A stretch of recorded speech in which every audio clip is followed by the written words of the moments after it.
For this same problem, assume that we have solved this problem by assuming that these columns are pin connected, meaning that they're just standing there without any support. Now if we fix them, then the column will be a little bit stronger and it can carry more than just a pin connected. So instead of just a loose connection, if we just use some nails or use some braces on both sides and braces here at the bottom to make it fixed, then you will see that the calculation will change, and in practice it's going to be stronger.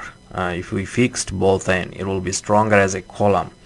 So let's see that calculation. So if we fixed it, then the step number 2, let's do that 4 by 4. So that our initial guess was 4 by 4, which has 3.5 by 3.5 inch cross section. So the step number 2, it was failed because of too slender.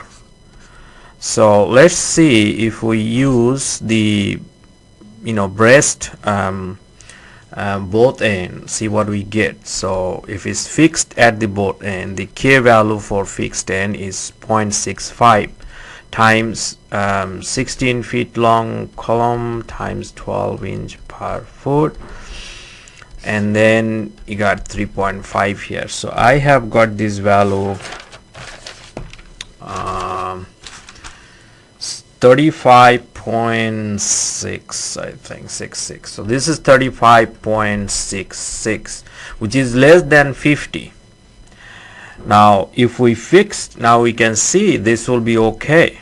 This is not too slender. So in terms of slenderness ratio, this is just fine. So let's do then the load calculation. So the next step is step number 3, which is the alpha calculation. Let's see the alpha calculation. So the equation for alpha is 0.3 times 1700,000 psi modulus of elasticity for Douglas fir, and then we got the K KD by L, the slenderness ratio 35.66 square times the 1050 psi. Check this alpha formula in the earlier video.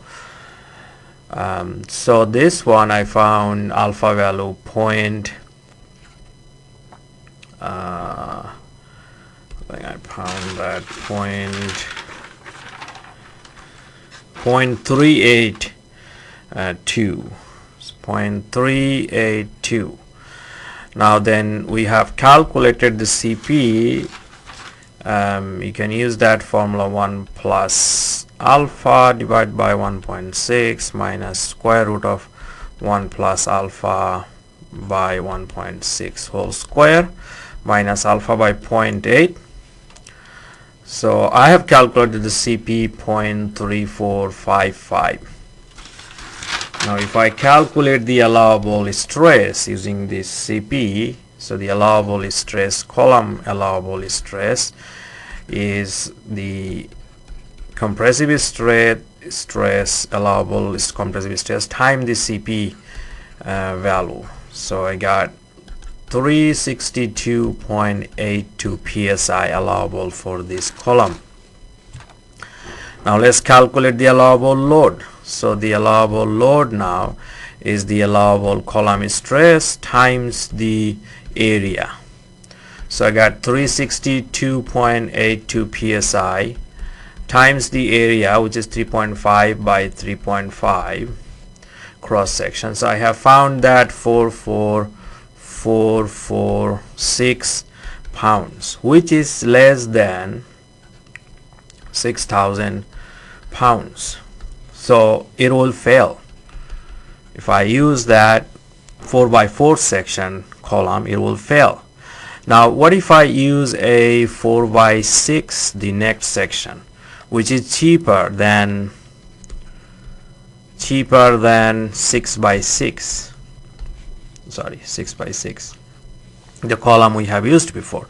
So if we use 4 by 4, then P allowable will So the value for D will not change. D will be still 3.5 actual dimension, the thin side 3.5. So the KD by none of the calculation will change because the slenderness ratio does not change. So the CP, alpha, all of this stay the same. So now the allowable stress will also be the same, which is 362.82 psi, and then you can recalculate using this, all of this, to find that it's the same thing.